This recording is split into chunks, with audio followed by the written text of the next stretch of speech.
Mga beshi ko, kung alam ko lang na meron talagang ganito kabango at ganito kamurang pabango, eh dapat bumili na ako, matagal na yan. So sa mga naghahanap na pwedeng pang regalo, pang birthday man yan, pang kung ano bang bakasyon meron yan, anniversary man yan, eh pwedeng itong pang regalo. Ayan, tignan mo naman, packaging pa lang mga beshi ko, packaging pa lang, sulit na. At tingnan nyo naman ang loob. Kung gaano siya kaganda at kung gaano kakinang-kinang. Murang-mura lang to mga beshi ko. Murang-mura lang to na nakita ko dyan sa TikTok. Ayan, nasa yellow basket ko yan. 50 ml pa siya mga beshi ko. Tingnan mo naman siya kung gaano siya kaganda. Kung gaano kaganda at kumikinang-kinang pa, o diba? Napakabango nito, long-lasting siya mga beshi ko. Bango niya. Grabe, as in, napakabango niya.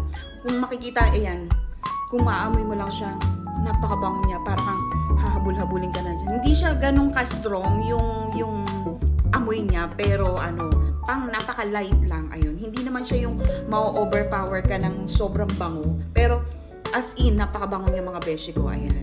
Tingnan mo naman ang packaging, ang ganda-ganda, di ba? Ang ganda pang regalo mga beshi ko, ayan. Nasa yellow basket ko lang yan, ayan. So, ano pang hinihintay niyo mga beshi ko? Click nyo na yung yellow basket at sabay-sabay tayong dumaan ng mabango. O, diba? Panginintay nyo? Arat na mga beshi ko!